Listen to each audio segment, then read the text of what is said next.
आइए students next question करते हैं। Question number 7 exercise 9.1। क्वेश्चन को पहले एक बार ध्यान से रीड कर लेते हैं। Find the slope of the line which makes an angle 30 degree with the positive direction of Y axis measured anti clockwise. यानी हमको एक ऐसी लाइन का स्लोप निकालना है जिसका कि एंगल हमको वाई एक्सिस की पॉजिटिव डायरेक्शन से एंटी क्लॉकवाइज 30 डिग्री दिया हुआ है। तो चलिए पहले समझ लेते हैं कि एंगल जो है ये हमको कौन सा एंगल हमको लाइन का दिया हुआ है। देखिए अगर ये है एक्स एक्सिस और ये है वाई एक्सिस, ये ओरिजिन है।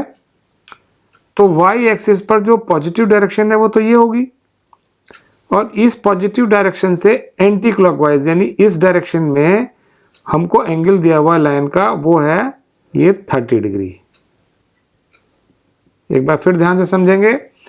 वाई एक्सिस की पॉजिटिव डायरेक्शन ये, इस पॉजिटिव डायरेक्शन से एंटी क्लॉकवाइज यानी इस डायरेक्शन में हमको 30 डिग्री का एंगल दिया हुआ है। अब ऐसी ये लाइन का हमको एंगल दिया हुआ है, इस लाइन का हमको स्लोप निकालना है। तो देखिए इस लाइन का स्लोप हम कैसे निकालते हैं। Slope of line, slope of line को रिप्रेजेंट करते हैं एम से और ये होता है tan थीटा के। अब ध्यान से समझना होगा कि ये एंगल थीटा कौन सा एंगल है। यहां पर जब भी हम लाइन का स्लोप निकालते हैं तो ये एंगल जो थीटा होता है इसको हम एक्स एक्सिस की पॉजिटिव डायरेक्शन से एंटी क्लॉकवाइज मेजर करते हैं। यानी कि अगर यदि लाइन ये हमारी ऐसी है तो ये एंगल जो होता है ये थीटा होता है। ये देखिए एक्स एक्सिस की पॉजिटिव डायरेक्शन है, इसका जो एंटी क्लॉकवाइज जो एंगल है वो थीटा एंगल है। ये एंगल थीटा है, इसका टेंजेंट लेते हैं वो इस लाइन का स्लोप होता है। तो हमारे केस में देखिए जो यहाँ पर हमको गिवन है वो लाइन का ये एंगल गिवन है। अब हम निकालेंगे कि एक्स एक्सिस की पॉजिटिव डायरेक्शन से ये लाइन क्या एंगल बना रही है।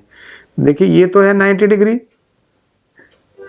तो एक्स एक्सिस की पॉजिटिव डायरेक्शन ये है, यहाँ से यहाँ तक का एंगल होगा 90 + 30 डिग्री। तो यानी जो थीटा जो होगा वो हो जाएगा 90 + 30 डिग्री। तो ये वैल्यू यहाँ पुट कर देंगे और इस लाइन का स्लोप निकाल लेंगे। तो यहाँ आएगा ये tan 90 डिग्री + 30 डिग्री। अब tan 90 + 30 डिग्री क्या होगा हमको मालूम है। जब भी यहाँ पर 90 प्लस होता है तो tan cot में cot tan में कन्वर्ट हो जाता है, चेंज हो जाता है। cos sin में और sin cos में चेंज हो जाता है। तो ये tan जो चेंज हो जाएगा हमारा cot में, तो यानी cot 30 डिग्री। अब ये साइन यहाँ पे प्लस आएगा कि माइनस, ये डिपेंड करेगा कि ये एंगल 90 + 30 डिग्री कौन से क्वाड्रेंट में है। तो देखिए ये तो फर्स्ट क्वाड्रेंट है, ये सेकंड क्वाड्रेंट है और ये थर्ड क्वाड्रेंट है, ये फोर्थ क्वाड्रेंट है। तो ये एंगल जो है हमारा ये है सेकंड क्वाड्रेंट में, 90 + 30 डिग्री तो यहाँ आ रहा है। और सेकंड क्वाड्रेंट में केवल 2 फंक्शन पॉजिटिव होते हैं, साइन और कोसेक। बाकी सभी ट्रिग्नोमेट्रिक फंक्शन यहाँ पर नेगेटिव होते हैं। तो tan की वैल्यू जो हम tan 90 + 30 डिग्री है ये आएगी नेगेटिव, तो यहाँ पर ये आ जाएगा माइनस।